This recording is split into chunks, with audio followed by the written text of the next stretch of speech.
3. Assalamualaikum warahmatullahi wabarakatuh. Yang terhormat dosen Pancasila Bapak Alvin dan teman-teman yang saya sayangi. Di sini saya tidak sendiri, tetapi ada teman-teman ya. Saya Sonia Isnei Nabila dan Bima Aziz Saputra. Saya Muhibbatul Mahmudi.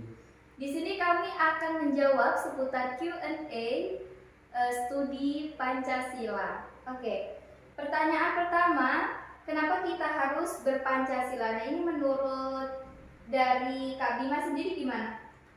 Mengapa kita harus berpancasila? Kalau menurut saya, ya karena Pancasila ini sebagai ideologi negara Indonesia ya otomatis ya kita harus berpancasila karena dengan berpancasila peruntukannya itu menjadikan kita untuk menjadi warga negara yang baik.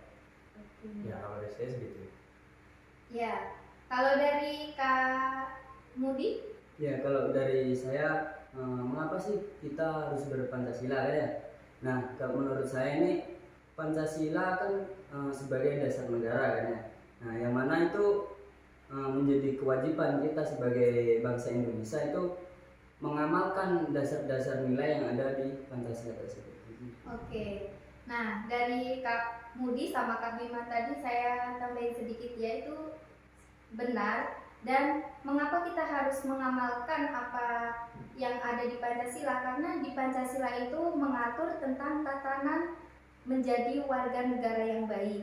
Nah, untuk dengan kita berpancasila, kita akan menjadi warga negara yang menjaga kesatuan dan pasti menjadi warga negara yang sangat karena dengan berpancasila kita bisa menjunjung tinggi nilai kemanusiaan, nilai ketuhanan, nilai persatuan gitu ya. Oke, lanjut di pertanyaan kedua. Apakah kita bisa menjadi warga negara yang baik meski tidak berpancasila?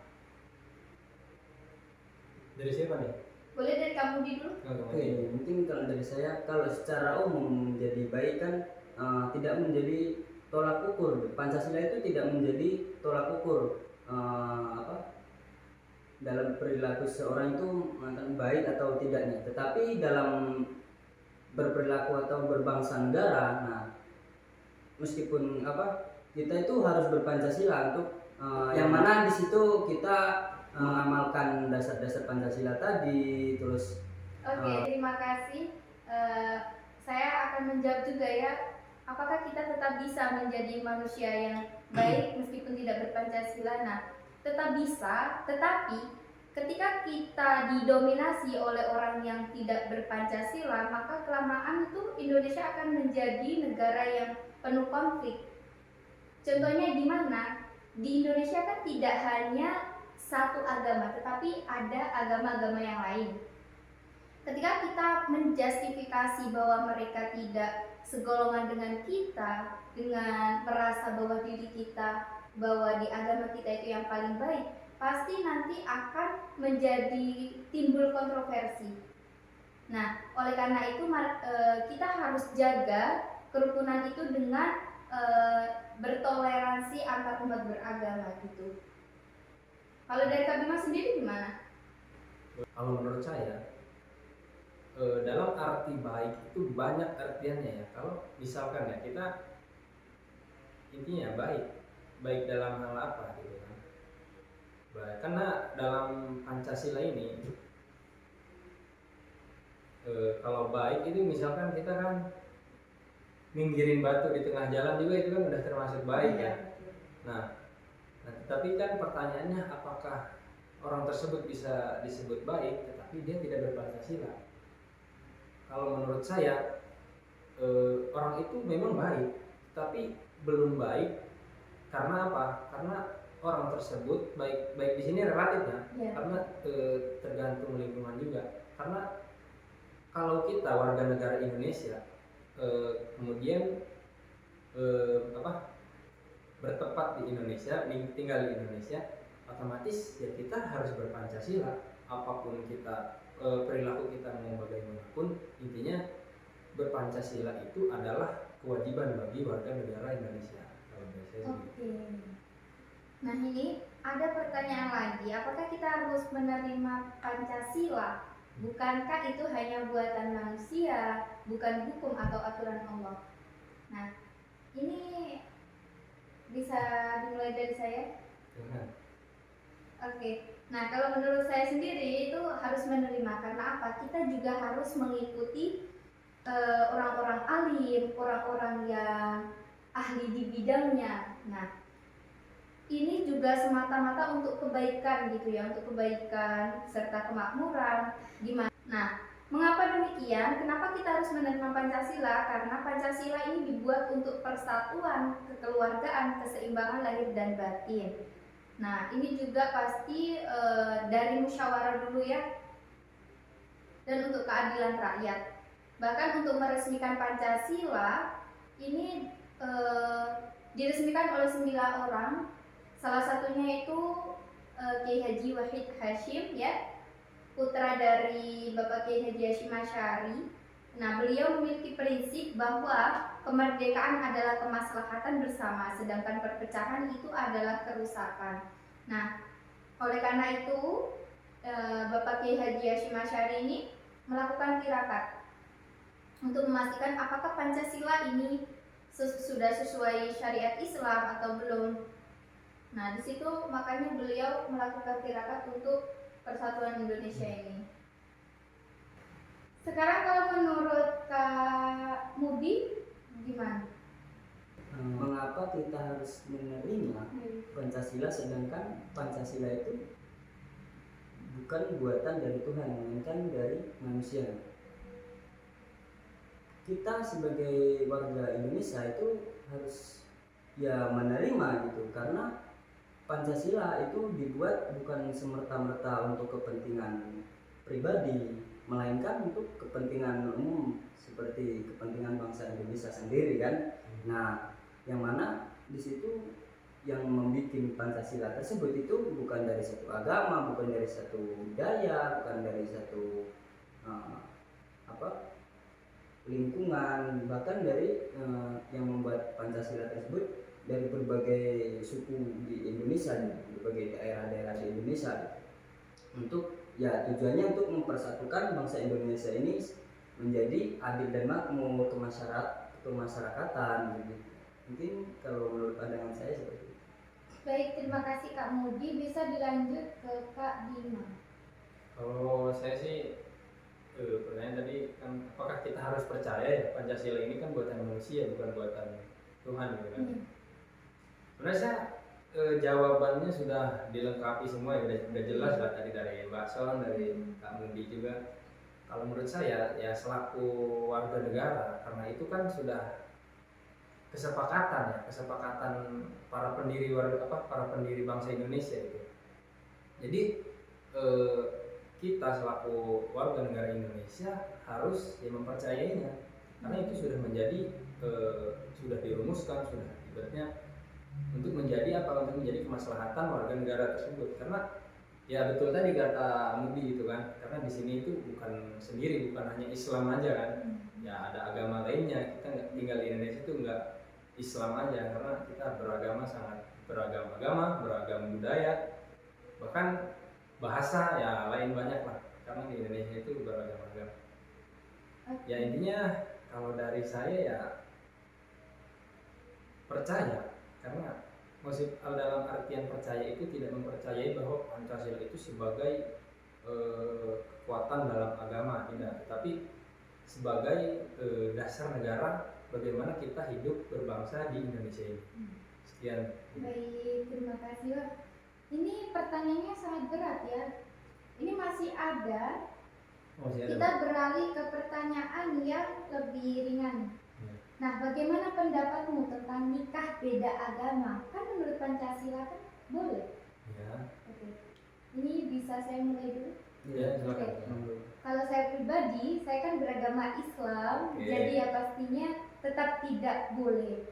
Meskipun Pancasila boleh, yaitu Pancasila, tapi setahu saya itu memang kalau di agama Islam itu tidak boleh gitu ya. Karena apa? Pasti lebih banyak kemudorotannya. Kalau di agama sudah bilang haram, berarti itu sudah banyak kemobalatannya. Jadi yang mending tidak dilakukan gitu. Dan apabila dilakukan kan pasti nanti hukumnya menjadi zina gitu. Kalau menurut Kak Bima? Gimana tadi Mbak? Nikah beda agama Iya. itu? Kalau di dalam Pancasila boleh? Iya. Kalau menurut saya ya memang di dalam Pancasila kita memang boleh gitu ya menikah beda agama gitu. Menurut saya kalau memang tujuannya selama tidak untuk apa ya, tidak membuat nikah beda agama itu tidak membuat keimanan kita bergeser atau keimanan kita hilang. Jadi kan banyak juga kan tujuannya menikah agama itu ya, misalkan saya Islam nih menikahi seorang perempuan, dia beragama Hindu ya. Tetapi kan kalau kita ingin menikahinya otomatis dia harus Islam dulu gitu kan ya. Iya betul. Ya. Nah jadi tidak ada salahnya sih, asalkan di saat sebelum terjadinya pernikahan, jadi agama kita itu harus ya satu. Oh berarti sebelum melakukan pernikahan harus ada perjanjian Ya. gitu. Yang mana si perempuan ini harus mengikuti agama kamu gitu. Ya kalau menurut saya seperti itu. Oke. Jadi soalnya gimana ya? Terus kalau misalnya konteksnya kamu tetap Islam dan si perempuan ini tidak mau masuk di agama Islam gimana? Karena balik lagi pada tujuan saya ya. Misalkan tujuan saya itu ingin menikahinya sekaligus mengajak dia Islam sekaligus keluarganya gitu, mengajak untuk ya hijrah ke dalam Islam. Karena kalau misalkan di dalam dunia pernikahan kita beda agama, ya kadang kan di dalam dunia pernikahan itu sering terjadi beda pendapat. Nah, Iya. itu kan sering menimbulkan ya perpecahan, apalagi beda agama, gitu kan. Ya, jadi menikah beda agama itu kalau ya begitu, Oke. jadi Baik. menimbulkan perpecahan lah kalau misalkan. Walaupun ada sebelumnya perjanjian atau untuk dalam satu agama tersebut. Kalau kamu di gimana? Kalau ya mungkin dari pandangan Mbak Senia, terus Kak Bima itu sudah mewakili semua. Cuman di sini Silakan jelaskan beda. Menambah sedikit.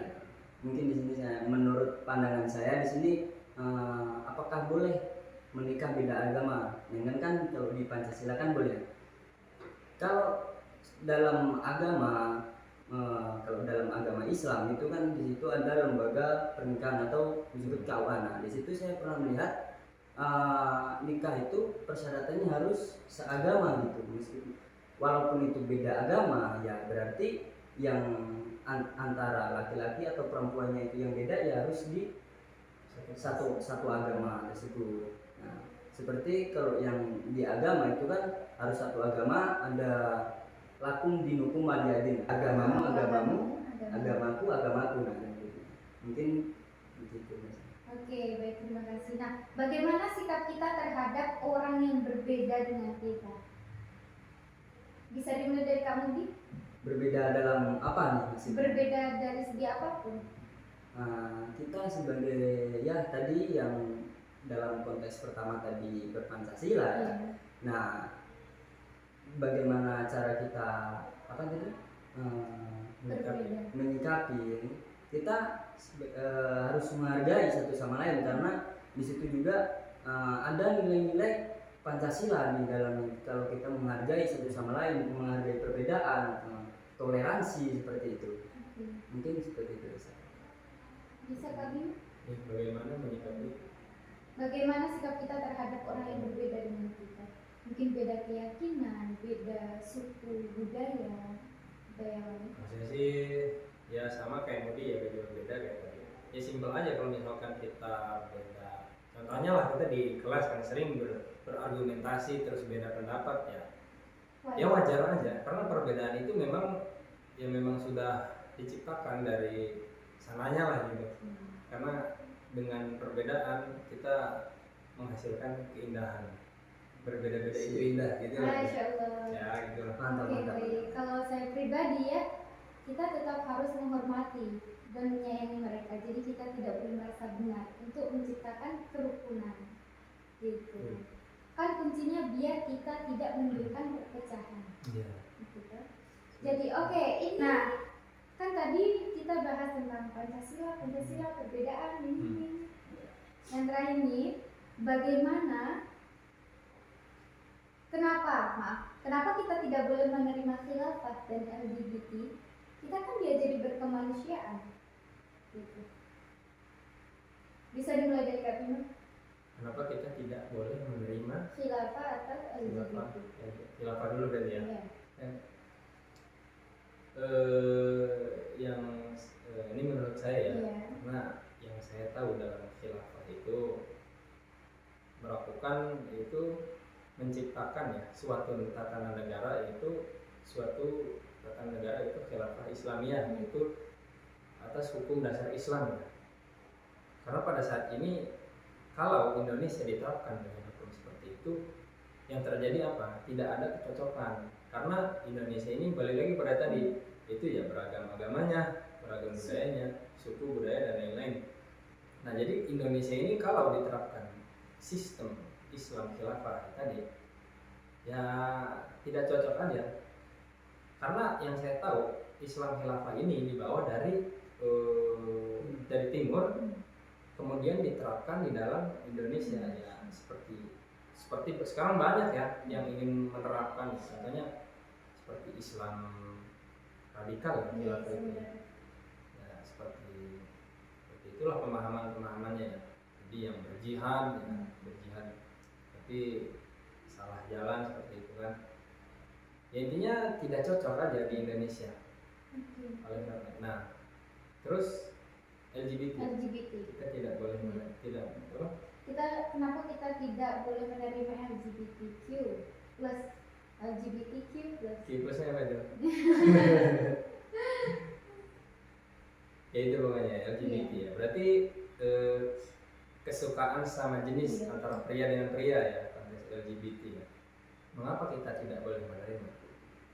Karena pemahaman seperti ini tuh sudah sangat berbelok daripada yang pertama dari moral ya, dari agama juga, dan yang kedua dari dalam kita bermanusia gitu, itu sudah berbelok sekali kan. Karena semua di dunia ini itu ada pasangannya, langit dengan bumi ya, pria dan wanita gitu. Jadi konteksnya itu udah keluar dari kodratnya manusia itu tersendiri. Karena sesungguhnya pasangan pria itu dengan wanita, bukan pria dengan pria. Bahkan ada disebutnya wanita dengan wanita, yaitu lesbi ya. Yeah. Nah, mengapa kita harus tidak menerima? Kalau menurut saya, karena kedepannya akan menimbulkan memang karena sudah dijelaskan dalam Al-Quran juga kaum Nabi Lut itu ya. Karena kalau misalkan kaum Sodom lah ya, kaum Sodom sudah dijelaskan ya, jadi itu sebagai ya, gambaran kita bahwa lelaki dengan lelaki itu tidak baik, akan diturunkan azab ya oleh Allah Subhanahu wa Ta'ala.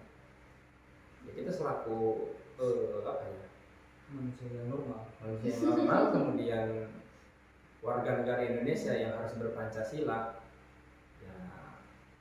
ya memang harus menolak, karena itu sudah berbelok dengan kodratnya manusia ya, seperti itu. Terima kasih Kak Bima ya. Saya sedikit menambahi ya, karena tadi sudah banyak disinggung. Kan memang semua manusia itu ada pasangannya. Semua yang diciptakan ada pasangannya. Langit dengan bumi, laki-laki dengan perempuan, sandal kanan sandal kiri gitu kan.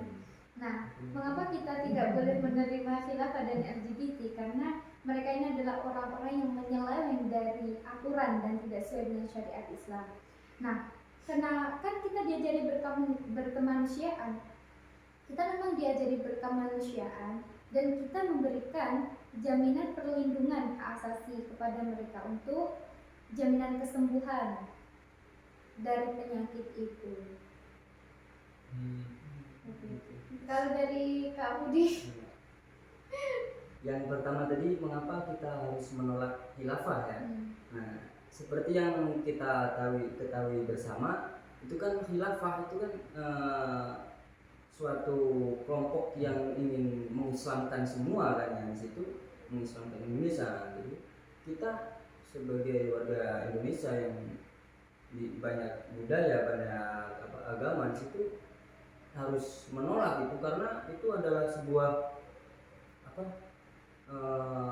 paham-paham yang tidak jelas, itu tidak sesuai dengan kata Kak Bima tadi, tidak sesuai dengan bangsa Indonesia sendiri ya.